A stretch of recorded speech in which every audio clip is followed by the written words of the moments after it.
സർവത്ര ഗോവിന്ദനാമ സങ്കീർത്തനം. എല്ലാവരും നിവർന്നിരുന്ന കീർത്തനം ചൊല്ലിക്കൊണ്ട് നമുക്ക് ആരംഭിക്കാം. ഓം നമോ ഭഗവതേ വാസുദേവായ. ഓം നമോ ഭഗവതേ വാസുദേവായ. ഓം നമോ ഭഗവതേ വാസുദേവായ. ഓം നമോ ഭഗവതേ വാസുദേവായ. വാസുദേവായ നമോ വാസുദേവായ.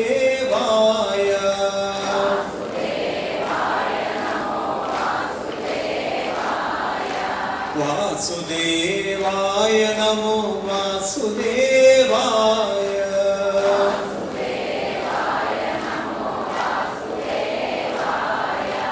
ഓം നമോ ഭഗവതേ വാസുദേവായ. ഓം നമോ ഭഗവതേ വാസുദേവായ. ഓം നമോ ഭഗവതേ വാസുദേവായ.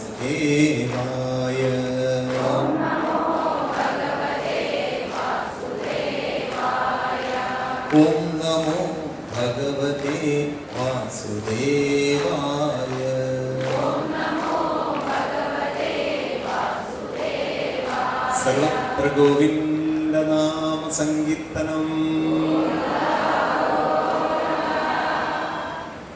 ഗുരുവായൂരപ്പന്റെ ചാരത്തിരുന്ന് സന്നിധിയിൽ തന്നെ ഇരുന്ന് ശ്രീമദ് ഭാഗവത ശ്രവണം, ഭഗവാന്റെ തന്നെ സ്വരൂപമായ തേജസ്സായ ചൈതന്യമായ ഭാഗവത ശ്രവണത്തിന് നമുക്കൊരു മഹാഭാഗ്യം ഒരുക്കി തന്ന ഗുരുവായൂർ ദേവസ്വം ബോർഡിനും നല്ലൊരു അഭിനന്ദനം വേണം.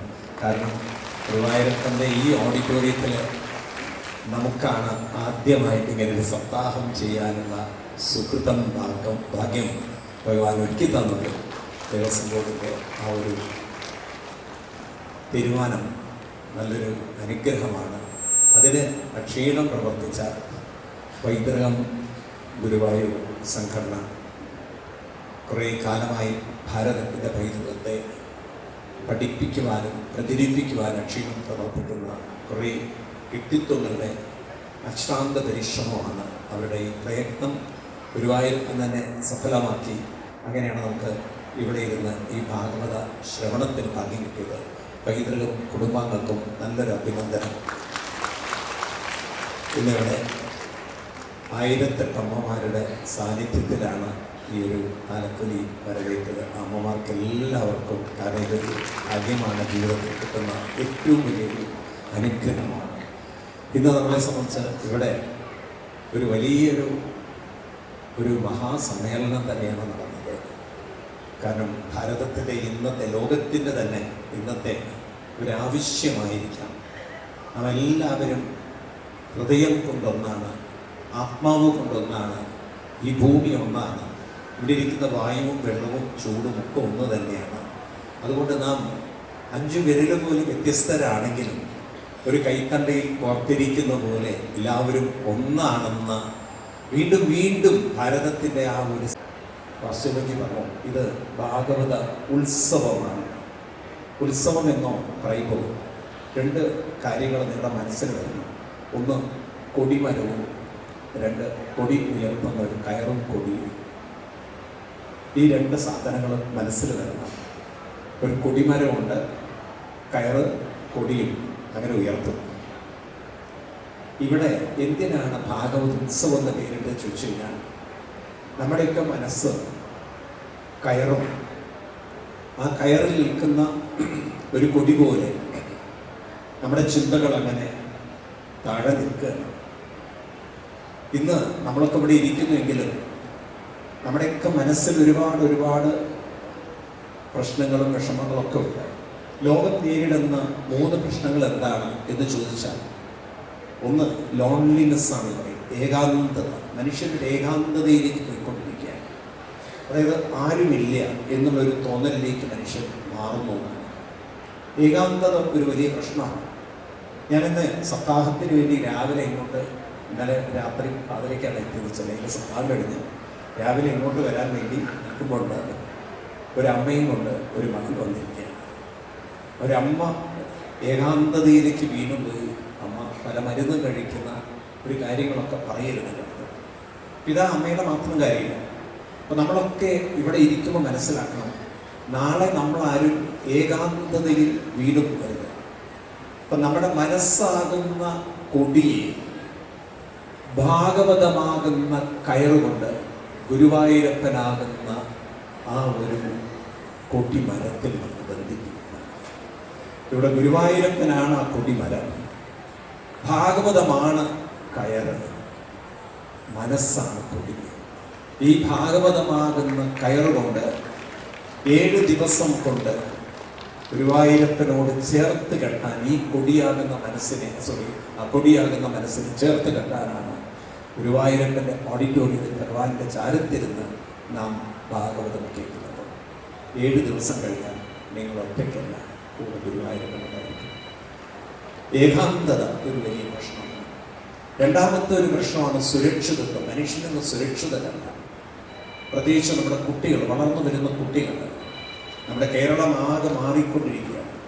ഓരോ വാർത്തകളും നമ്മൾ വായിക്കുന്നത് എന്തൊരു വേദനാത്മകമാണ്. കഴിഞ്ഞ ദിവസം കണ്ടില്ലേ, ക്രൂരമായി നഴ്സിംഗ് കോളേജിലെ കുട്ടികൾ ജൂനിയേഴ്സിനെയൊക്കെ റാഗ് ചെയ്ത് പീഡിപ്പിക്കുന്ന രംഗങ്ങളാണ്.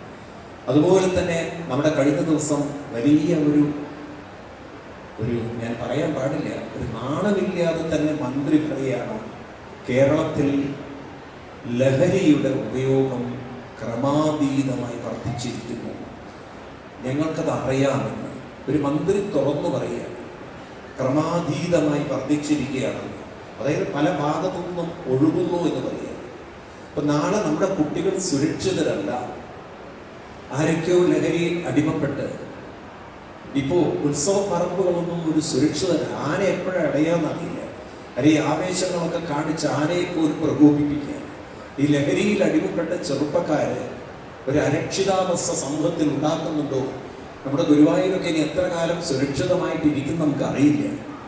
അപ്പം അതുകൊണ്ട് നമുക്ക് ഒരു പരിവർത്തനം സമൂഹത്തിൽ ഉണ്ടാവണമെങ്കിൽ, നമ്മുടെ കുട്ടികൾക്കുണ്ടാവണമെങ്കിൽ, ഇത്തരത്തിലുള്ള ആളുകളെയൊക്കെ തോൽപ്പിക്കണമെങ്കിൽ അതിന് മനക്കരുത്തുള്ള കുറേ കുട്ടികൾ നമുക്ക് വേണം. ആ മനക്കരുത്ത് അവർക്ക് പകർന്നു കൊടുക്കാൻ 7 ദിവസത്തെ ഭാഗവതത്തിൻ്റെ കരുത്തുകൊണ്ട് നമുക്ക് അങ്ങനെ ഒരു പരിവർത്തനം കുറച്ചു പേരിലേക്ക് ഉണ്ടാക്കാൻ സാധിച്ചാൽ നാളെ നമ്മുടെ കുട്ടികൾ പറയണം, ഈ ലോകത്തിലുള്ള ഏറ്റവും വലിയ ലഹരി എന്ന് പറഞ്ഞത് ഭാഗവത ലഹരിയാണ്, ആത്മീയ ലഹരിയാണ്. ഇത് തന്നെയാണ് സൗന്ദര്യ ലഹരി, ഇത് തന്നെയാണ് ആനന്ദ ലഹരി. ക്രമേണ നാളെ അവർക്കും ഇതിലേക്ക് വരാനുള്ള ഒരു പ്രചോദനം, ഒരു പ്രോത്സാഹനം നമുക്കുണ്ടാക്കണം. നമ്മുടെ ഒരു ലക്ഷ്യം അതാണ്. വഴിതെറ്റി പോകുന്ന കുട്ടികളെ ഇതിലേക്ക് നമുക്ക് എങ്ങനെ കൊണ്ടുവരാൻ സാധിക്കുമെന്ന് നമുക്ക് അതിനെക്കുറിച്ച് ഗൗരവമായി ചിന്തിക്കേണ്ടതുണ്ട്. വേണ്ടതുണ്ടോ? ഈ കാര്യത്തെക്കുറിച്ച് നമുക്ക് ചിന്തിക്കേണ്ടതുണ്ടോ? എനിക്ക് നിങ്ങളോടൊക്കെ ചോദിക്കാനുള്ളത്. കാരണം ഇതിനെക്കുറിച്ച് ഗൗരവമായിട്ട്, കാരണം കേരളം പിടിവിട്ടു പോകുന്നുണ്ടോ? പല കോളേജുകളിലൊക്കെ നടക്കുന്ന കാര്യങ്ങളെക്കുറിച്ച് ആശങ്കയിലാണെന്ന് വളരെ പേടിക്കണം നമ്മൾ. കുട്ടികൾ കോളേജിൽ പറഞ്ഞയക്കുമ്പോൾ നാളെ എന്താ അവിടെ സംഭവിക്കുക എന്ന് പോലും അറിയില്ല. അതുകൊണ്ട് നമ്മളെ കുട്ടികളിലൂടെ ഒരു മാറ്റം ഉണ്ടാക്കാൻ ഈ 7 ദിവസത്തെ സപ്താഹത്തിലൂടെ നമുക്ക് സാധിക്കണം. ഞാനിതെന്തിനാ പറഞ്ഞു ചോദിച്ചു കഴിഞ്ഞാൽ, ഭാഗവതം തുടങ്ങുന്നത് തന്നെ ഒരമ്മയുടെ കരച്ചിലൂടെയാണ്. തൻ്റെ 2 മക്കൾക്ക് തളർന്നുപോയ ഒരമ്മ കരയുകയാണ്. കരയുന്ന അമ്മയുടെ അടുത്തേക്ക് നാരദ മഹർഷി എത്തിച്ചേരുന്നു. നാരദ മഹർഷിയിട്ട് അമ്മ സംവദിക്കുകയാണ്, എന്താണ് ഈ കുട്ടികൾ തളരാൻ കാരണം? ഈ കുട്ടികൾ അനുഭവിക്കുന്ന അവഗണനയും, ഈ കുട്ടികൾ അനുഭവിച്ച അവജ്ഞയും വേദനയും ദുഃഖവും നമുക്ക് എന്തൊരു റെലവൻ്റാണ് ശ്രീമദ് ഭാഗവതം ഈ കാലഘട്ടത്തിൽ, മോഡേൺ കാലഘട്ടം. ഇന്ന് അമ്മമാര് കരയുകയാണ്, ഇന്നും അമ്മമാര് കരയുകയാണ്. കാരണം ഇന്ന് അമ്മമാര് കരയുന്നത്, ഒരു വശത്ത് കേരളത്തിലേക്ക് നോക്കിക്കഴിഞ്ഞാൽ വിദ്യാഭ്യാസമുണ്ട്, ജോലിയില്ല. ഇദ്ദേഹം ഒരുപാട് കോളേജിൻ്റെ ഡയറക്ടറാണ്. അവർക്ക് ഒരുപാട് കോളേജുകളുണ്ട്. ചോദിച്ചു എത്ര കുട്ടികൾക്കാണ് ഇവിടെ കേരളത്തിൽ ജോലി കിട്ടുന്നത്? ഇന്ന് ജോലി കിട്ടാൻ സാധിക്കുന്നില്ല, പുറത്തേക്ക് പോവാണ്. അമ്മമാരെ കരയാണ്, മക്കളെ അടുത്ത് കാണാൻ പറ്റുന്നില്ല. അമ്മമാരെ കരയുകയാണ്, മക്കളെ പലപ്പോഴും വേണ്ടാത്ത കൂട്ടുകെട്ടിൽപ്പെട്ടു പോകുമെന്ന് അമ്മമാർ കരയുകയാണ്. ഇന്ന് കുട്ടികളുടെ ജീവിതത്തിൽ അവര് ഒരു കല്യാണം നടക്കുന്നില്ല, നടന്നാൽ തന്നെ അത് എത്ര കാലം എന്ന് പറയാൻ പറ്റുന്നില്ല. അങ്ങനെ പലതരത്തിലുള്ള ഒരു അരക്ഷിതാവസ്ഥ. ഒരു വശത്ത് ഇതെല്ലാം നടക്കുമ്പോൾ വേറെ വശത്ത് നിങ്ങൾ നോക്കൂ, അമേരിക്കയിൽ നിന്ന് എത്ര ആളുകളെ തിരിച്ചു പറഞ്ഞേക്കുന്നത്, ലക്ഷോപലക്ഷം രൂപയും കൊടുത്ത് അമ്മമാരെ കരയുകയാണ്. എന്നും അമ്മമാരുടെ കരച്ചിലുള്ള ഒരു സമൂഹം ഇവിടെ ഉണ്ടാവും. കണ്ടില്ലേ നിങ്ങൾ റെയിൽവേ സ്റ്റേഷനിൽ ഇന്നലെ നടന്ന സംഭവങ്ങളൊക്കെ, കുറേ ആളുകൾ മരിക്കും. ഇപ്പൊ ഇതിനൊക്കെ എന്താണ് ഒരു പരിഹാരം എന്ന് ചോദിച്ചു കഴിഞ്ഞാൽ, മനുഷ്യ മനസ്സിൽ പരിവർത്തനങ്ങൾ ഉണ്ടാക്കാൻ സാധിച്ചാൽ, നമുക്ക് പല മാറ്റങ്ങൾ ഉണ്ടാക്കാൻ സാധിച്ചാൽ സമൂഹത്തിൽ തന്നെ അതിൻ്റെ ഒരു പ്രകമ്പനം ഉണ്ടാവും. തീർച്ചയായിട്ടും നമ്മുടെ കേരളത്തിലൊക്കെ മാറ്റങ്ങൾ ഉണ്ടാവണമെങ്കിൽ അമ്മമാർ ഒന്നിച്ചിറങ്ങ് തന്നെ വേണം. കേരളത്തിൽ മാറ്റം ഉണ്ടാവണം. കാരണം കേരളം മാറിയേ പറ്റുള്ളൂ. നമുക്ക് നാളത്തെ തലമുറയ്ക്ക് വിദേശത്തൊന്നും പോകട്ടെ, ഇവിടെ തന്നെ അതിനുള്ള സൗകര്യങ്ങളും പഴയ കൂട്ടുകുടുംബങ്ങൾ പോലുള്ള ഒരു സംവിധാനങ്ങളൊക്കെ വന്നു കഴിഞ്ഞാൽ അപ്പോഴാണ് നമ്മുടെ ആത്മീയത അതൊരു പൂർണ്ണതയിലെത്തുന്നത്. നാളത്തെ തലമുറയ്ക്ക് എന്ത് സാധിക്കുന്നുണ്ട്, അതിന് നമുക്ക് ആത്മീയതയുള്ള ഗവൺമെന്റുകളിലേക്ക് പോകണമെങ്കിൽ ആ അവബോധം സമൂഹത്തിലേക്ക് സൃഷ്ടിച്ചുകൊണ്ടേയിരിക്കണം. അപ്പോഴാണ് അവർ ഇവിടെ തന്നെ നമുക്ക് വേണ്ടുന്ന, ഞാനിത് പറയുമ്പോൾ നിങ്ങൾ വേറെ പ്രസംഗമായി കാണരുത്. ഞാൻ പറഞ്ഞു വരുന്നത്, നമ്മുടെ ഒരു വശത്ത് ഭക്തിയും ഭജനയും പാട്ടും പാടുന്നുണ്ട്, വേറെ വശത്ത് മക്കളൊക്കെ ദൂരേക്ക് പറന്നു പോകുന്നു, അല്ലെങ്കിൽ അകന്നു പോകുന്നു. നമ്മൾ കുറേ കഴിഞ്ഞാൽ, വയ്യാതെയായി കഴിഞ്ഞാൽ ഈ ഭക്തിയൊന്നും നമ്മുടെ കൂടെ ഇല്ല. നമ്മളൊക്കെ അസ്വസ്ഥരാണ്. പിന്നെ വല്ല ഓൾഡ് ഹോമുകളിലേക്കൊക്കെ നോക്കണം. ഇന്ന് എൻ്റെ അടുത്ത് വന്നിരിക്കുന്ന അമ്മ ദിവസവും നാരായണീയം വായിക്കുന്ന അമ്മയാണ്, വിഷ്ണു സഹസ്രനാമം ചൊല്ലിക്കൊണ്ടിരുന്ന അമ്മയാണ്. ഇന്നിപ്പോൾ അമ്മയ്ക്ക് അതൊന്നും ഓർമ്മയിലില്ല. അമ്മയ്ക്ക് ഇന്ന് കുറേ ദുഃഖങ്ങളും വിഷമങ്ങളുമാണ്. ഇതുപോലെ ആവാതിരിക്കണമെങ്കിൽ നമുക്ക് നാളത്തെ തലമുറകളെ കുറേ കൂടി ബോധമുള്ളവരാക്കി മാറ്റണമെങ്കിൽ ഞാനും നിങ്ങളും കുറച്ചൊരു ബോധമുള്ളവരായി മാറണം. ഭാഗവതം കൊണ്ട് ലക്ഷ്യമാക്കുന്നത് പരീക്ഷിത്ത് മഹാരാജാവിന് ഭാഗവതം പറഞ്ഞു കൊടുക്കുക എന്ന് മാത്രമല്ല, നാളത്തെ തലമുറയ്ക്കുള്ള ഒരു ധർമ്മബോധമാണ്. നേരത്തെ പറഞ്ഞ വെളിച്ചമാണ്, ഒരു വലിയ വെളിച്ചം പകർന്നു കൊടുക്കുകയാണ്. നാളെ ഇത് ഉൾക്കൊണ്ടുകൊണ്ടുള്ള ഒരു സമൂഹമായിരിക്കണം ഈ നാട് ഭരിക്കേണ്ടത്. കേരളം അങ്ങനെയുള്ളവരെ കൊണ്ട് പരിപ്പിക്കാനാണ് നമ്മൾ ഗുരുവായൂരപ്പന്റെ സന്നിധിയിൽ ഈ ഭാഗവതം നടത്തുന്നത്. കാരണം യഥാ യഥാ ഹി ധർമ്മസ്യ ഗ്ലാനിർഭവതി ഭാരത എന്ന് നേരത്തെ പറഞ്ഞില്ലേ ശ്ലോകങ്ങൾ. അതിന്റെ അർത്ഥം കേവലം ഭഗവാൻ ശ്രീകൃഷ്ണൻ അവതരിക്കുന്നു എന്ന് മാത്രമല്ല, പാണ്ഡവന്മാരെ നിവൃത്തീകരിച്ചുകൊണ്ട് ഭഗവാൻ ഭാരതത്തിന്റെ ഒരു ഭരണഘടന തന്നെ മാറ്റിക്കൊണ്ട് ധാർമ്മികതയിലേക്ക് ലോകത്തെ കൊണ്ടുവന്നിട്ടുണ്ടെങ്കിൽ നമ്മുടെ സപ്താഹത്തിന്റെയും ഒരു ലക്ഷ്യം ധാർമ്മിക ബോധമുള്ള ഒരു രാഷ്ട്രീയ സമൂഹത്തെ വരുന്ന തലമുറകളെ വാർത്തെടുത്തുകൊണ്ട് നാളെ ഇവിടെ തന്നെ നമ്മുടെ കുട്ടികൾക്ക് നിലനിൽക്കാനും ഇവിടെ തന്നെ ജീവിതം കണ്ടെത്താനും സാധിക്കുന്ന തലമുറകളെ വാർത്തെടുക്കുക എന്നതാണ്. വേണോ വേണ്ടയോ? വേണോ വേണ്ടയോ? അതിനാണ് നമ്മൾ ഈ ഭാഗവതത്തെ നടത്തുന്നത്. കാരണം നമുക്ക് അങ്ങനെയുള്ളൊരു സമൂഹത്തെ വാർത്തെടുക്കണം. അല്ലാതെ നമ്മൾ വെറുതെ നാമം ചൊല്ലിക്കൊണ്ടതൊന്നും പോയത് കൊണ്ടൊന്നും നമുക്ക് ഒരു യാഥാർത്ഥ്യത്തെ നിങ്ങൾക്ക് നിങ്ങൾക്ക് അവഗണിക്കാൻ പറ്റില്ല. അവസാനം കൃഷ്ണന്റെ കുലം തമ്മിൽ തകർന്നതുപോലെ നമ്മൾ എല്ലാം നഷ്ടപ്പെട്ടവരായി മാറരുത്. അതൊരു വാണിംഗ് ആണ്. ഭഗവാൻ ശ്രീകൃഷ്ണന്റെ കുലം തകർന്നത് കഥ പറയാനല്ല, it's A warning for everyone. നമുക്കൊരു വാണിംഗ് ആണ്, ഇങ്ങനെ സംഭവിക്കരുത്. നാളത്തെ തലമുറകളെ നമുക്ക് ഈ ബോധത്തിലേക്ക് കൊണ്ടുവരണം. അതിനാണ് നമ്മൾ ഈ ഭാഗം നടത്തുന്നത്. മൂന്നാമത്തെ ഒരു പ്രശ്നം നേരത്തെ വളരെ മനോഹരമായിട്ട് കിരൺജി അവതരിപ്പിച്ചു. മനുഷ്യൻ തൃപ്തനല്ല. ഇത് വളരെ അസ്വസ്ഥരായി മാറിക്കൊണ്ടിരിക്കും. കാരണം ഇത് ഓൺലൈൻ മാർക്കറ്റിംഗ്, അത് നമ്മുടെ കുട്ടികൾ നോക്കൂ. പണം ഇല്ലാത്തത് കൊണ്ടില്ല, പണം പലപ്പോഴും അമിതമായി പലതിനും ചെലവഴിച്ച് അവസാനം വേണ്ടതിലില്ലാതെ അങ്ങനെ കുട്ടികളുടെ മനസ്സ് കൈവിട്ടു പോകുന്നു. ഒരു തൃപ്തിയില്ല. അതെന്തുകൊണ്ടാണ്? അവരെ കുറ്റം പറഞ്ഞിട്ട് കാര്യമില്ല. ഒരു ഭക്തിയുടെ രസം വരുന്നിടത്താണ് മനസ്സിന് തൃപ്തി വരുന്നത്. മനസ്സിന് തൃപ്തി ഉള്ളിടത്താണ് ജീവിതത്തിന്റെ ഒരു ശക്തിയും അതുപോലെ ആസ്വാദനവും വരുന്നത്. ആ മനസ്സിനെ തൃപ്തിയിലേക്ക് നയിക്കാൻ ഒരു 7 ദിവസത്തെ ഭാഗവത സപ്താഹം നിങ്ങൾ കേട്ടു നോക്കൂ. നിങ്ങൾക്ക് ഇവിടെ തന്നെ ഒരു ആനന്ദവും സന്തോഷവും കണ്ടെത്താം. വേറെ ഒന്നിൽ നിന്നും കിട്ടാത്ത ഒരു ആനന്ദം, ഒന്നിൽ നിന്നും കിട്ടാത്ത ഒരു സുഖം 7 ദിവസത്തെ ഭാഗവത സപ്താഹം. അത് ഒന്നിച്ച് നമ്മളിരുന്ന് നാമജപങ്ങളും ഭജനകളും കീർത്തനങ്ങളും പാടുമ്പോൾ, ഭാഗവതം ആസ്വദിക്കുമ്പോൾ വലിയൊരു മാറ്റം ഉണ്ടാവും. എനിക്ക് നിങ്ങളോടൊക്കെ പറയാനുള്ളത്, കഴിയുന്നതും നമ്മുടെ കുട്ടികളെയൊക്കെ ഒന്ന് പറ്റുകയാണെങ്കിൽ രാവിലെ ഒരു 6 മണിക്ക്, നമ്മൾ ദിവസം 6 മണിക്കാണ് ആരംഭിക്കുന്നത്.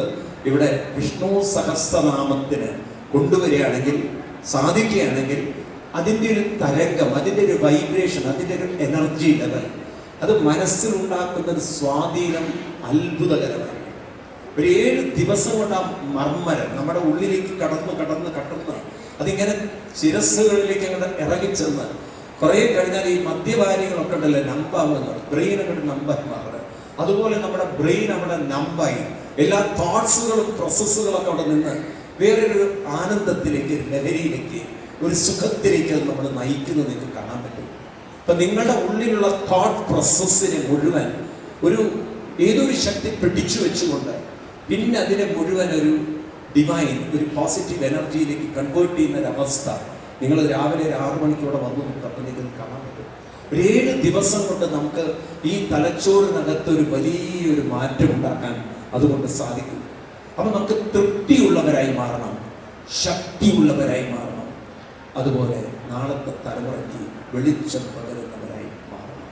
7 ദിവസം കൊണ്ട് ഇത് നേടാനാണ് ഞാനും നിങ്ങളും ഈ മണ്ണിൽ, ഭഗവാന്റെ മണ്ണിൽ വന്നത്. ഭഗവാൻ ശ്രീകൃഷ്ണനും അത് തന്നെയാണ് നമ്മൾ പഠിപ്പിക്കുന്നത്. അദ്ദേഹം പറയും, ദുർബലന്മാരാവരുത്. അദ്ദേഹത്തിൻ്റെ ഏറ്റവും വലിയൊരു ഭഗവാന്റെ ആവർത്തിച്ചുള്ള റിക്വസ്റ്റാണ്, നിങ്ങൾ ഒരിക്കലും നത്തും ശോചിതും അരഹസി. ഗീതയിൽ 2nd ചാപ്റ്ററിൽ ഭഗവാൻ ആവർത്തിച്ച് പറയുന്നതാണ്, നത്തും ശോചിതും അരഹസി. ഒരിക്കലും നിങ്ങൾ മെന്റലി ഡൗൺ ആവരുത്, ഒരിക്കലും നിങ്ങളെ തളർത്തരുത്. അതിനുള്ള ഊർജ്ജം കിട്ടുന്നുണ്ട്. ആ ഊർജ്ജമാണ് ഞാൻ പറഞ്ഞത്. നമ്മൾ വെറും കൊടിയാകുമ്പോൾ, ആ കൊടി താഴെ കിടക്കുമ്പോൾ, ഈ കൊടിയെ ഒന്ന് ഉയർത്തണമെങ്കിൽ, ഈ കൊടിയെ ഒന്ന് ചേർത്ത് വെക്കണമെങ്കിൽ, നമ്മുടെ ഉള്ളിൽ ഒരു ഊർജ്ജം ഉണ്ടാവണമെങ്കിൽ ഒരു കൊടിമരം വേണം. അത് തന്നെയാണ് അത് തന്നെയാണ് ശ്രീമദ് ഭാഗവതത്തിലൂടെ തരുന്ന കൃഷ്ണശക്തി എന്നുള്ളത്. ശ്രീമദ് ഭാഗവതത്തിൽ പറയും, ഭഗവാൻ ആരാണെന്ന് ചോദിച്ചാൽ കൃഷ്ണമേനം അഭിനിഹിത്വം ആത്മാന, നിങ്ങളുടെ ഉള്ളിലുള്ള ആത്മശക്തി, ആ കൃഷ്ണൻ തന്നെ ഏത് രൂപത്തിലാണ്? നിങ്ങളുടെ ഉള്ളിൽ ഉറപ്പ് തന്നുകൊണ്ട്, കരുത്ത് തന്നുകൊണ്ട്, അതിൽ നിങ്ങളെ പിടിച്ചു കെട്ടിക്കൊണ്ട് 7 ദിവസം കഴിയുമ്പോഴേക്ക് നിങ്ങൾ പറയും, ഞാൻ ഒറ്റയ്ക്കല്ല, എനിക്ക് ഒറ്റപ്പെടാൻ സാധ്യമല്ല, എൻ്റെ കൂടെ എപ്പോഴും ഭഗവാൻ ഉണ്ടെന്ന് ഉറപ്പ്. ഇപ്പൊ നിങ്ങൾ പറയുകയാണ്, അത് നിങ്ങൾ ഫീൽ ചെയ്യുന്നില്ല, അതങ്ങടെ ഉറച്ചു കിട്ടുകൊണ്ടില്ല, അതങ്ങടെ കോൺക്രീറ്റ് ആക്കി തരും ഭാഗവതം. അങ്ങനെ 7 ദിവസം കൊണ്ട് ആ മനോബലവും നേടിക്കൊണ്ട് മനസ്സിൽ സംതൃപ്തിയുള്ളവരായി, ഒരിക്കലും നമ്മൾ എവിടെയോ ആണ് തൃപ്തി എന്ന് തോന്നാതെ, ആരുടെ അടുത്ത് പോയി എവിടെയൊക്കെയോ പോയി, ഭാഗവതത്തിൽ പറയും രാമൻ എങ്ങോട്ടൊക്കെയോ ഓടി, അങ്ങനെ ഓടി പോകുന്നിടത്തല്ല, ഇവിടെ ഒരു 10 മിനിറ്റ് ഭഗവാന്റെ ആ നാമജപത്തിൽ അങ്ങനെ ഇരുന്ന് രസിച്ച് അതിലൊരു ആനന്ദം കണ്ടെത്തുമ്പോൾ ജീവിതത്തിലുണ്ടാകുന്ന ഒരു നിർവൃതി അത് അവർണ്ണനീയമാണ്. ഇത് അനുഭവിച്ച അനവധി ഗുരുക്കന്മാരിരുന്ന അധോഭൂമിയാണ് ഈ ഗുരുവായൂർ. പൂന്താനത്തിന്റെ ഈ ഭൂമി ഉണ്ടല്ലോ, ഇവിടെ ഇരുന്നുകൊണ്ടാണ് അദ്ദേഹം പാടിയത്, ഉണ്ണികൃഷ്ണൻ മനസ്സിൽ കളിക്കുമ്പോൾ ഉണ്ണികൾ മറ്റു വേണമോ മക്കളായി എന്ന് പാടിയത് ഈ ഭൂമിയിൽ ഇരുന്നുകൊണ്ടാണ്. ഇവിടെ ഇരുന്നുകൊണ്ടാണ് ഭട്ടതിരിപ്പാട് പാടിയത്, നിത്യം ചിത്തസ്ഥിതം മേ പവനപുരമതേ കൃഷ്ണകാരുണ്യ സിന്ധോ കൃത്വാ നിശേഷതാപം പ്രതിശത് പരമാനന്ദ സന്തോഷലക്ഷ്മി. ഈ പുണ്യഭൂമിയിലിരുന്നു, ഭഗവാന്റെ ഈ ഭൂമിയിലിരുന്നു കൊണ്ട് പാടിയതാണ്. ഹൃദയത്തിൽ ഭഗവാന്റെ ആ സാന്നിധ്യം ഉണ്ടെങ്കിൽ നിത്യം ചിത്തസ്ഥിതം മേ പവനപുരമതേ കൃഷ്ണകാരുണ്യ സിന്ധോ കൃത്വാ നിശേഷതാപം പ്രതിശത് പരമാനന്ദ സന്തോഷലക്ഷ്മി. 7 ദിവസം കൊണ്ട് നമ്മുടെ ഹൃദയത്തിൽ ആ ഒരു ഭഗവാന്റെ ഒരു സാന്നിധ്യം, ശക്തി നമുക്ക് കണ്ടെത്താൻ സാധിക്കും. ഇതാണ് ഭാഗവതത്തിലൂടെ നമ്മൾ ഒരു 7 ദിവസത്തെ ഒരു തീർത്ഥയാത്ര നമ്മൾ ചെയ്യാൻ പോകുന്നത്. ഇപ്പോൾ വരുന്ന ദിവസങ്ങൾ കാലത്ത് 6 മണി മുതൽ തുടങ്ങി നമ്മൾ സാധാരണ സപ്താഹം ചെയ്യുന്ന പോലെ വൈകുന്നേരം നാളെ നമ്മൾ വരാഹ അവതാരത്തെ കാണും. പിന്നെ 2ാമത്തെ ദിവസം നമ്മൾ ഋഷഭാവതാരത്തെ കാണും. 3ാമത്തെ ദിവസം നമ്മൾ നരസിംഹാവതാരത്തെ കാണും. അന്ന് ഗുരുവായൂരപ്പൻ അനുഗ്രഹിക്കുകയാണെങ്കിൽ ഗുരുവായൂരപ്പൻ ഇവിടെ നരസിംഹ രൂപത്തിൽ വരുമോ എന്ന് നമുക്ക് നോക്കാം. 4-ാമത്തെ ദിവസം കൃഷ്ണാവതാരം, ഭഗവാന്റെ അവതാരം തന്നെ ഇവിടെ നടക്കും. പിന്നെ രുക്മിണീശ്വരം, ഇതൊരു ഉത്സവം തന്നെയായി മാറും. പുറമേക്കൊരു ആഘോഷവും അകത്തൊരു ഉത്സവവും മനസ്സുയർത്തുന്ന ജീവിതത്തിൻ്റെ മാറ്റമുണ്ടാക്കുന്ന ഉത്സവമായി മാറും. അപ്പം അതിനാണ് നിങ്ങളും ഞാനും ഇവിടെ വന്നിരിക്കുന്നത്. നമുക്ക് കിട്ടിയിരിക്കുന്ന ഈ ഭാഗ്യത്തെ നമ്മൾ ഒരിക്കലും നഷ്ടപ്പെടുത്തരുത്. ഈ വരുന്ന ദിവസങ്ങളെല്ലാം നിങ്ങൾക്ക് കിട്ടിയിരിക്കുന്ന, എനിക്കും കിട്ടിയിരിക്കുന്ന സൗഭാഗ്യങ്ങളിൽ വെച്ച് ഏറ്റവും വലിയൊരു സൗഭാഗ്യമാണ്. ഭാഗവതത്തിന് അങ്ങനെ ഒരു പ്രത്യേകത ഉണ്ട്. അത് നമുക്ക് തോന്നും ആദ്യക്കെല്ലാം മനസ്സിലായില്ല. പക്ഷേ ഒരു കാര്യം ഇപ്പോഴും എനിക്ക് മനസ്സിലായിട്ടുള്ളത്, ഇപ്പോഴും ഭാഗവതം മനസ്സിലായിട്ടില്ല എന്നാണ് ഞാൻ പറയുന്നത്.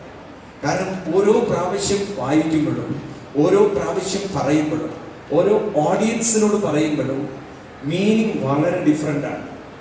എനിക്ക് തന്നെ പലപ്പോഴും അത്ഭുതം തോന്നിയിട്ടുണ്ട്. ഞാൻ മുമ്പ് പറഞ്ഞ പ്രഭാഷണങ്ങളാവില്ല പിന്നീട് ഞാൻ പറയുന്നത്. ടോട്ടലി ഡിഫറെൻ്റ് ഇൻ്റർപ്രിറ്റേഷൻസ് ഒക്കെ നമ്മുടെ ഉള്ളിൽ നിന്ന് വരുന്നത് കാണാം. ഇതെങ്ങനെ വരുമോ നമുക്ക് തന്നെ ഒരു പിടിയില്ല. അതൊരു പക്ഷേ ഓഡിയൻസിലുള്ള ആൾക്കാരുടെ ജിജ്ഞാസയായിരിക്കാം, അത് ഭഗവാന്റെ അനുഗ്രഹമായിരിക്കാം, അല്ലെങ്കിൽ പൂർവികരൊക്കെ ചെയ്ത എന്തോ പുണ്യവും സുഹൃത്തൊക്കെ ആയിരിക്കാം നമുക്കത് കിട്ടുന്നതെന്നുള്ളത്. അപ്പം അതുകൊണ്ട് ഒരു 7 ദിവസം കൊണ്ട് നിങ്ങൾ ഓരോരുത്തരും നിങ്ങളുടെ ജീവിതത്തിൽ ഈ ഒരു ഭാഗവതാമൃതം എടുത്തുകൊണ്ട് ജീവിതത്തിൻ്റെ മുന്നോട്ട് പോകുമ്പോൾ നിങ്ങൾക്ക് കാണാം, നമ്മുടെ ജീവിതം ഒരു മറ്റുള്ളവരെ അനുകരിച്ചുകൊണ്ടോ അല്ലെങ്കിൽ മറ്റുള്ളവരെ നമ്മളെ നോക്കിക്കൊണ്ട് അയ്യോ പാവം കഷ്ടം എന്ന് പറയുന്ന ഒരു അവസ്ഥയിൽ ഒരു ദീനതയാവില്ല. നമുക്ക് നമ്മുടേതായിട്ടുള്ള ഒരു വ്യക്തതയും നമ്മുടേതായിട്ടുള്ള ഒരു ഉറപ്പും നമ്മുടേതായിട്ടുള്ള ഒരു മുന്നോട്ട് പോകാനുള്ള ഒരു ധൈര്യവും ഇത് വേണ്ടേ? നമുക്ക് വേണ്ടയോ ഒരു ധൈര്യം, എവിടെയോ ഒരു ധൈര്യം. ആരുമില്ലെങ്കിലും എനിക്ക് മുന്നോട്ട് പോകാൻ സാധിക്കും. മറ്റുള്ളവരെ ഒന്നും ഞാൻ നോക്കുന്നില്ല പറഞ്ഞാൽ സ്നേഹം കൊണ്ട് നോക്കുന്നില്ല എന്നല്ല, ഞാൻ അപേക്ഷിക്കുന്നില്ല, ആശ്രയിക്കുന്നില്ല, ഞാൻ ഡിപ്പെൻഡ് ചെയ്യുന്നില്ല എന്നുള്ളൊരു മനോബലത്തിലേക്ക് നമുക്ക് ഉയരാൻ സാധിച്ചാൽ, പരീക്ഷിത് മഹാരാജാവ് ഭാഗവതം കേട്ടുകൊണ്ട് അവസാനം പറയുന്നത് പോലെ തക്ഷകാദിഭ്യോ മൃത്യുഭ്യോ ലഭിഭേമ്യഹം, എനിക്കിപ്പോൾ തക്ഷകനെയോ മരണത്തെയോ ഭയമില്ല. എവിടെയോ അതൊക്കെ ഉൾക്കൊള്ളാനോ എവിടെയൊക്കെ അതിനൊക്കെ ഫേസ് ചെയ്യാനോ ഒരു ആത്മബലം, എവിടെയോ ഒരു മനോബലം തൻ്റെ ഉള്ളിൽ. ഈ മനോബലം നമുക്ക് നേടിയെടുക്കാൻ സാധിക്കും. നിങ്ങൾ നോക്കൂ, ഞാനൊരു കാര്യം നിങ്ങളോട് പറയാം. മനുഷ്യ ജീവിതത്തിലുണ്ടല്ലോ ഈ മനോബലം നമുക്കുണ്ടെങ്കിൽ ഡിപ്രഷൻ എന്നൊരു രോഗം മനുഷ്യനുണ്ടാവില്ല. മനുഷ്യന് ആ ഡിപ്രഷൻ വരുന്നത് ലോൺലിനെസ്സിൽ നിന്ന് വരുന്നതാണ്. ഒരു മനുഷ്യൻ ഒറ്റയ്ക്കാവുകയാണ്. അപ്പോഴേക്കും മനസ്സ് പറയാൻ ആരുമില്ല, എൻ്റെ കൂടെ ആരും സ്നേഹിക്കാനില്ല, ആരും വേണ്ടി പറയാനില്ല. ഇതൊക്കെ ആ പ്രതീക്ഷകൾ വരാൻ കാരണം ഡിപ്പെൻഡൻസി വന്നു. എവിടെയോ നമ്മളൊക്കെ ഡിപ്പെൻഡൻ്റ് ആണ്. ഈ യാഥാർത്ഥ്യം നിങ്ങൾ ഉൾക്കൊള്ളണം. ആ ഡിപ്പെൻഡൻസിയിൽ നിന്ന് നമ്മൾ മനസ്സിനെ, ഞാൻ നേരത്തെ പറഞ്ഞു, ഷരീഫാണ് പറഞ്ഞത്, ആ ഭക്തി എന്ന് പറയുന്നത് അതൊരു നിരപേക്ഷമായ ഭക്തിയാണ്. ഒരാളിൽ നിന്നും ഒന്നും നമ്മൾ ആരെങ്കിലും കൂടെ ഉണ്ടാകുമെന്ന പ്രതീക്ഷയില്ലാതെ ഒറ്റയ്ക്ക് നടന്നു പോകാൻ സാധിക്കുന്ന ഒരു ഭക്തി, ഒറ്റയ്ക്ക് പോകാൻ സാധിക്കുന്ന ഒരു കരുത്ത്, അത് നമുക്ക് 7 ദിവസം കൊണ്ട് നേടിയെടുക്കാൻ സാധിച്ചാൽ നമ്മളാണ് സുകൃതികളെ, നമ്മളാണ് ഭാഗ്യം ചെയ്തവരെ. കാരണം നിങ്ങളെ തളർത്താൻ ഒരാൾക്കും സാധ്യമല്ലെന്ന് ഭാഗവതം അടിച്ചുറപ്പിച്ച് നമ്മുടെ തലയിൽ ഉറപ്പിക്കുകയാണ്. നിങ്ങളെ തളർത്താൻ സാധിക്കുന്ന ഒരേ ഒരു വ്യക്തി നിങ്ങൾ മാത്രമാണ്. ആ ഒരു കാര്യം നിങ്ങൾ തീരുമാനിക്കാൻ, അതിനൊരു ദൃഢത വരുത്താൻ, അതിനൊരു കരുത്ത് വരുത്താൻ, അതിനൊരു ഊർജം വരുത്താൻ 7 ദിവസം ആണി അടിച്ചുറപ്പിക്കുന്ന പോലെ നമ്മളിലിങ്ങനെ ആവർത്തിച്ച് ഭാഗവതം ഉറപ്പിക്കും. 7 ദിവസം ഒരു 7 days ട്രീറ്റ്മെന്റ്, 7 ദിവസത്തെ ചികിത്സ. പ്രഹ്ലാദൻ പറയുന്ന പോലെ ഭക്തി ഔഷധം, ഈ ഭക്തിയാകുന്ന ഔഷധമുണ്ട്. അപ്പം അങ്ങനെയുള്ള ആ ഔഷധം നുകർന്നുകൊണ്ട് നമുക്ക് ഭാഗവതത്തിൻ്റെ ഈ വരുന്ന ദിവസങ്ങളെ ധന്യമാക്കാം. അതൊരു വലിയൊരു മാറ്റമുണ്ടാക്കും എന്ന കാര്യത്തിൽ ഒരു സംശയം വേണ്ട. ഇന്ന് നമ്മുടെ ജീവിതം ധന്യമാക്കാൻ കിട്ടിയ ഏറ്റവും വലിയൊരു ഭാഗ്യമാണ്. ഒന്ന്, ഈ ഒരു സന്നിധിയിലിരിക്കുക എന്ന് തന്നെ ഒരു വലിയൊരു ഭാഗ്യം. വെറുതെ ഇരുന്ന് കൊടുത്താൽ മതി. നമുക്ക് സാധാരണ സപ്താഹങ്ങളിൽ നിന്ന് വലിയ വ്യത്യാസം ഈ ഗുരുവായൂർ ഗുരുവായൂരിലുണ്ടല്ലോ, ഞാനൊരു കാര്യം പറയാം. ഞാൻ കഴിഞ്ഞ ദിവസം ഒരു അമ്മയെ കണ്ടു. അമ്മ എന്ന് പറഞ്ഞാൽ വേറെ ആരല്ല, ഒരു മിനിസ്റ്ററുടെ ഭാര്യയാണ്. വയ്യ, അവർക്ക് തീരെ വയ്യ. അവർക്കൊരു പരസഹായം വേണം. എന്നോട് പറയാണ്, സ്വാമി എനിക്ക് എവിടെയും പോകാൻ വയ്യ, ഞാൻ എവിടെയും പോകാറില്ല. പക്ഷെ ഞാൻ ഗുരുവായൂരിൽ, ആ ഗുരുവായൂരിൽ അങ്ങോട്ട് എത്തി, ആ ഒരു അവിടേക്ക്, കാരണം മിനിസ്റ്റർ ആയതുകൊണ്ട് അകത്തേക്ക് കൊണ്ടുപോകാനൊക്കെ ബുദ്ധിമുട്ടില്ല. എനിക്ക് ആ അമ്പലത്തിൻ്റെ അങ്ങോട്ട് എന്തോ അറിയില്ല, അങ്ങോട്ട് എത്തിയാൽ എവിടെ നിന്നാ ഒരു 1000 ആനയുടെ ശക്തിയായിരിക്കും. എന്നെ ഒരാളും പിന്നെ പിടിക്കില്ല, അല്ലെങ്കിൽ 2 പേര് പിടിക്കണം, കാരണം അവർക്ക് ബാലൻസ് ഒക്കെ ഒത്തിരി കുറവാണ്. ഒരാളെ എന്നെ പിടിക്കണ്ട, എവിടെ നിന്നോ ഒരു ഊർജം. അപ്പം നമുക്ക് ഈ അന്തരീക്ഷത്തിന് ഇത്രയും ഊർജം തരാൻ സാധിക്കുന്ന ഈ ഒരു സന്നിധി, വാദരോഗം കൊണ്ട് പരവശനായ ഭട്ടതിരിപ്പാടിൻ്റെ വാദരോഗത്തെ മാറ്റിക്കൊടുത്ത ഈ ഗുരുവായൂരപ്പനാകുന്ന വലിയ വൈദ്യൻ്റെ സന്നിധിയിൽ ഇവിടെ വെറുതെ ഇരുന്ന് ഭാഗവതം കേട്ടാൽ തന്നെ പല രോഗങ്ങളും മാറും, പല അസുഖങ്ങളും ഇവിടെ മാറും. ഒരുപക്ഷെ നമ്മൾ പോലും അറിയില്ല ഈ മഹാത്ഭുതം നമ്മൾ സംഭവിക്കുന്നത്. ഭഗവാൻ ഒന്നേ ആവശ്യപ്പെടുന്നുണ്ട്, ഒരേ ഒരു കാര്യം. ഭഗവാൻ പറയുമ്പോൾ ഭക്തി, അത് നിങ്ങളുടെ ഉള്ളിൽ പൂർണ്ണമായി ഒരു സമർപ്പണത്തോടുകൂടി എനിക്കിങ്ങോട്ട് തന്നാൽ മതി, നിങ്ങളുടെ മനസ്സിനെ ഇങ്ങോട്ട് തന്നാൽ മതി, ബാക്കിയൊക്കെ ഞാൻ നിങ്ങളിൽ പരിവർത്തനം ഉണ്ടാക്കിത്തരാം. അതാണ് നമ്മൾ പലപ്പോഴും അമ്പലങ്ങളിലൊക്കെ പോകുമ്പോഴല്ലോ ക്ലിക്ക് ചെയ്യാത്തൊരു കാര്യം. ആ സമർപ്പണം എന്നൊരു സാധനം അതത്ര എളുപ്പമല്ല. കാരണം അപ്പോഴേക്കും നമ്മുടെ മനസ്സ് 100,000 ചിന്തകളിലേക്ക് പോകും. ഒരു 7 ദിവസം, ഇപ്പം നിങ്ങൾ നോക്കും, തൊഴുതു പോകുന്നവരെക്കാൾ ഭാഗ്യം ചെയ്തവരാണ്. കാരണം തൊഴുതു പോകുന്നവരകത്ത് ചെന്ന് തൊഴുതു പോയാൽ പുറത്തേക്ക് കടന്നാൽ അപ്പം ഷോപ്പിങ്ങിലേക്ക് പോകും. കാരണം ഓരോ സാധനങ്ങൾ വെക്കണം. അകത്ത് ചെന്നാൽ തന്നെ പാൽപ്പായസം ചിട്ടാക്കണം, നെയ്പാസം ചിട്ടാക്കണം, ചിന്ത പോയി. മനസ്സ് ഭഗവാനിൽ പിടിച്ചു നിർത്താൻ പറ്റുന്ന, നിങ്ങൾ സത്യം പറയും, ഒരു അമ്പലത്തിൻ്റെ ഉള്ളിൽ നിങ്ങൾ നിൽക്കുമ്പോൾ ഭഗവാനിൽ മനസ്സ് പിടിച്ചു നിർത്താൻ പറ്റുന്ന സമയം കുറവാണോ കൂടുതലാണോ? നിങ്ങളൊരു ഗുരുവായൂർ അമ്പലത്തിൽ വന്ന് ടോട്ടൽ സമയം എടുക്കുക, നിങ്ങളൊന്ന് ടോട്ടൽ സമയത്തൊന്ന് നോക്കുക. അതിലെത്ര പെർസെൻറ്റേജ് ഗുരുവായൂരപ്പൻ്റെ സ്മരണയിൽ വെച്ചിട്ടുണ്ടാകും? എത്ര ഷോപ്പിങ്ങിന് വെച്ചിട്ടുണ്ടാകും? എത്ര ദോശ ഇഡ്ഡലിയിട്ട് പോയിട്ടുണ്ടാകും? അത് ഏത് ഹോട്ടലിൽ നിന്ന് കഴിക്കണം? പിന്നെ ലോഡ്ജിൻ്റെ കാര്യം, ഇവിടെ താമസിക്കുന്നവരാണെങ്കിൽ അവിടുത്തെ കാര്യം, വെള്ളം വേണം, അത് വേണം, ഇത് വേണം, ഇങ്ങനെ 100 കാര്യങ്ങളിൽ ആകെ ഒരു 5-10 മിനിറ്റ് ഗുരുവായൂർ. അത് തന്നെ അപ്പോഴേക്കും തണ്ടും ദിക്കും ഇടിയൊക്കെ.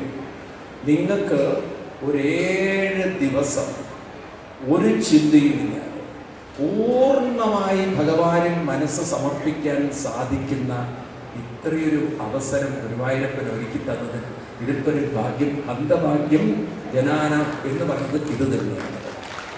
അല്ലെ, ഇതൊരു വലിയ സുഹൃതമാണ്. 7 ദിവസം നിങ്ങൾക്ക് ഇതിനോട് പറയുകയെ എനിക്ക് നിങ്ങൾക്കൊന്നും ചിന്തിക്കാൻ, ജസ്റ്റ് ഇവിടെ വന്നിരുന്നാൽ മതി. അതും 7 ദിവസം കൊണ്ട് ഇവിടെ ഞാൻ ഒരു കാര്യം കൂടി മനസ്സിലാക്കിയത് പറയുകയാണ്. ഈ മണ്ണിലാണ് പണ്ഡിറ്റ് ഗോപാലൻ നായരിനെ പോലുള്ള മഹത് വ്യക്തിത്വങ്ങൾ ഭാഗവതത്തിന് സമ്പൂർണ്ണ വ്യാഖ്യാനം രചിച്ചത് ഈ ഭഗവാന്റെ ഈ സന്നിധിയിലൊക്കെ. ഇപ്പം ഭാഗവതത്തിൻ്റെ അത്രയും ഓളം അടിക്കുന്ന ഈ ഭൂമി ഒരുപക്ഷെ ഗുരുവായൂരപ്പനെ ഒരു ഇൻ്റർനാഷണൽ ഗോഡാക്കി മാറ്റിയത്. ഗുരുവായൂരപ്പനെ ഒരുപക്ഷെ ഗുരുവായൂരുകാരൻ്റെ, ഈ തൃശ്ശൂർകാരൻ്റെ ഒരു എന്താ പറയുക, ഒരു അഹങ്കാരത്തിലുള്ളപ്പോൾ ഗുരുവായൂരുകാരുടെ അഹങ്കാരത്തിൽ ഒതുങ്ങി നിന്ന സാമൂതിരി രാജാക്കൻ കോവിലകത്തിൻ്റെ ഒരു നിയന്ത്രണത്തിലുണ്ടായിരുന്ന ഒരു അമ്പലത്തെ ഭാരതത്തിൽ മുഴുവൻ പ്രചരിപ്പിച്ച ഗുരുവര്യരാണ് ആനൻ മാധവൻ. അങ്ങനെയാണ് കൽക്കട്ടയിൽ ഗുരുവായൂരപ്പൻ വരുന്നത്, ബോംബെയിൽ ഗുരുവായൂരപ്പൻ വരുന്നത്, അതുപോലെ മറ്റു പല സ്ഥലങ്ങളിലും. എന്തിനേറെ ഇന്നിപ്പോൾ അമേരിക്കയിൽ ഹ്യൂസ്റ്റണിലും അമേരിക്കയിലെ ഡാലസിലും ഒക്കെ ഗുരുവായൂരപ്പൻ്റെ അമ്പലം, ഇപ്പോഴത്തെ ലണ്ടനിൽ വരുന്നു, ഇങ്ങനെ പല സ്ഥലങ്ങളിലും. ഈ സ്ഥലങ്ങളിലൊക്കെ ഗുരുവായൂരപ്പൻ്റെ ഒരു ചൈതന്യത്തെ പ്രചരിപ്പിച്ച നമ്മുടെ ഇൻ്റർനാഷണൽ ഗോഡാക്കി ഭഗവാൻ. ഇൻ്റർനാഷണൽ വിഷ്ണു എന്നൊക്കെ പറയുമ്പോൾ ഞാൻ പറയുന്നതിൻ്റെ ഭാഷയുടെ പരിമിതി കൊണ്ട് പറയണം, അതിൻ്റെ ആ ഒരു ഗുരുവായൂരപ്പൻ എന്നുള്ള കൺസെപ്റ്റ് വെച്ച് പറഞ്ഞു.